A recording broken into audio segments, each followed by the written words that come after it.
All right. I kind of recognize this from some of my European travel. What do we have here, Marty? So again, in the American artillery in their first quarter is modeled on the Gribeauval artillery system in use in France. So this is actually a ammunition wagon. Um, with a peaked roof, it's to kind of shed water. There was a lot of these. You would have typically one and a half to two of them per gun. Um, So there's a lot of these things around. You don't really ride on. This one is kind of neat because it's got a toolbox on the front. Uh, but this is in the Les Invalides Museum in Paris. So this is an actual surviving artillery wagon from the time of Napoleon. Uh, and then the next one is our reproduction of that type of wagon. Now we've got three of these boxes that have survived in the American world. Actually, not so much. One at Fort Niagara, one at Fort George, as it happens. And this one is actually the size of the one at Fort George. The box is, and it has a domed roof covered with canvas rather than a peaked roof, and the no toolbox on the front, as far as we know. And of course, we don't have the undercarriage, so we just made a generic undercarriage. But this is a reproduction again at Fort Meigs. This travels around with us there as part of our field artillery train. Now, this would be specific to one gun, or it would support a single gun. So the yes, there would be, as I said, you'd like to. One of the manuals, the Stoddard's manual, calls for two of these wagons for each gun. But these wagons are not just used for ammunition, they're used for infantry ammunition, they're used for tools, they're used for everything. So they're around, they're ubiquitous, they're everywhere. And there's lots of them. Which is something you don't normally think of. You think of maybe a Conestoga type wagon as the transport, but there's lots of these wagons around. And it turns out that the boxes themselves make pretty good storage for grain and things. And so after the war, farmers would snaffle these things up and put them in their barns as storage boxes. And so that's why I said I know of four of these boxes that have survived. This photo was taken right after we first rolled it out. But the original that this is based on is stenciled US 6-pounder number 2. So you So, know what it goes to. all right. So then loading the gun, you have the black powder and then a variety of different ordnance it can fire. Is the black powder pre-measured? Like, is it in canvas bags? And is there different sizes of bags, or is it one sort of common weight?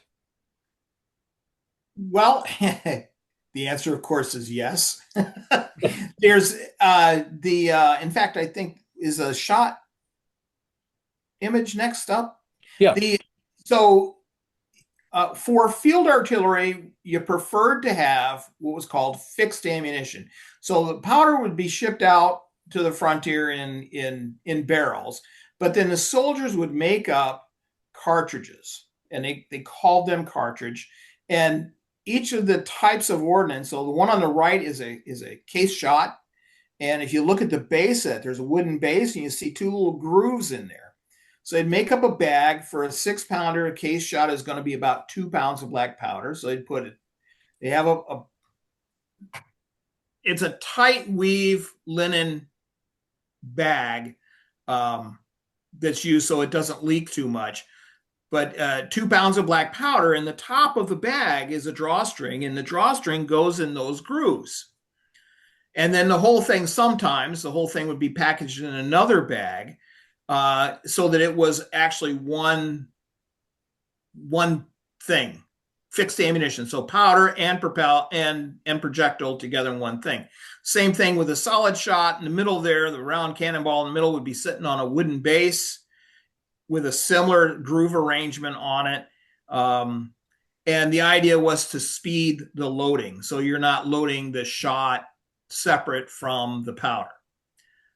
If you went to bigger calibers, so on the left there is a common shell that doesn't have any grooves on the base on the sabot.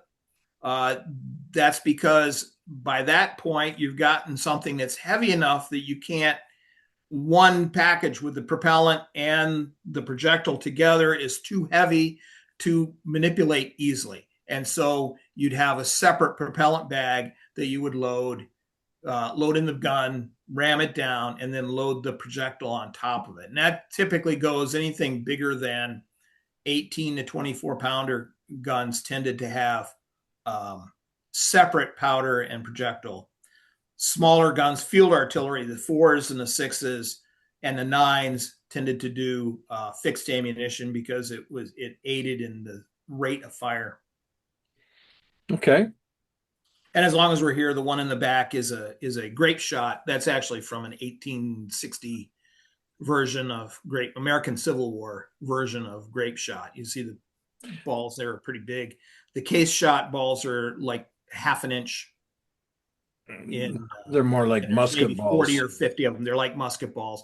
Only important distinguish, and the manuals of the time talk about it quite a bit. They need to be made of iron and not lead.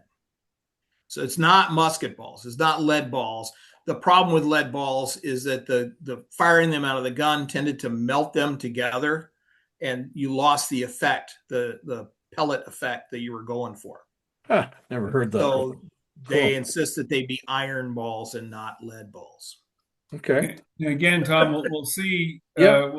We'll see a little later on how this type of munition, specifically something that would spray those balls, evolved to the point of what would eventually become the shrapnel now. So even before this, the shrapnel spherical case shot, it was called, was created, but we'll see later how it was built into the bullet shape that we now know, and the very same concept in that the small ball bearings or musket balls or what have you, the grapes, they are excellent anti-personnel weapons, and they do in many cases more damage than any sort of solid shot. So it's just an evolution from that basic premise all the way to just making it the delivering of it to be a little bit more effective. Okay. Yeah. And in Napoleonic era, if it's a line, a column advancing, then and you're using artillery on the infantry, then the sequence was solid shot from a distance, and then grape shot, and then at the closest distance, and they'd start using canister for the ultimate effect. So I'm gonna give you a little correction there. I think that's what we've always said. I Yeah. don't think that's necessarily true. Grape shot, I would rather we didn't even talk about grape shot. Grape Okay. shot is more of a naval thing. So the problem is, how much stuff do you want to lug around? Because remember, everything you're carrying, there is horse transport, but they're very conscious of weight, of how much weight goes into a wagon, how many horses do I have, what's the health condition of my prime movers, my horses. And so they tended to not carry a field battery that's moving on the field, will only carry the ordnance that they feel they're likely to use, which for cannon, for how 6-pounders, for example, it's typically going to be 2/3 of their total loadout is going to be a solid cannon, solid shot, and 1/3 is going to be case shot. They're not even going to bring grape shot at all, and they will only bring shell for if they have howitzers available, which we talked about later. Okay. So Interesting. yeah. So now what's interesting is that if you read first person accounts, a lot of times the people receiving the fire will say they were being shot at with grape. But that's just kind of I don't know how they're measuring the size of these things as they fly past them. But I strongly suspect that grape is a generic, in those first person accounts, is more of a generic term for something that is not solid shot. So I can tell the difference between solid shot and smaller stuff. but I really can't tell the difference between, what I'm getting shot at with. So I think they just use grape as a generic term. Yeah. Now, the last thing I said, carriages and things were built on site or travel. So you need basically your own traveling um, shop to set up. This is our traveling forge. This is our blacksmith's forge. Um, the only thing I don't want to get into blacksmiths too much, but just the thing to be aware of is that all the equipment is very similar. So the front end of this forge is actually a gun limber, a field artillery limber. So you can pull that, you can see the pintle sticking up, you can pull that front end right off and use it as an artillery limber. The wheels on the forge and the wheels on the wagon and the wheels on all the field guns are all the same size. They're all interchangeable. This was Grabovol's great invention is to standardize the size of things. So essentially, you have two sizes of wheels, and to the extent practicable, everything is pretty much interchangeable. He has bigger wheels for heavier guns, of course. Interesting. All right. And so in a pinch or an emergency, then they had spares readily available. So Yeah, we don't have the ammunition wagon properly should have a another pintle sticking off the back with a wheel on it.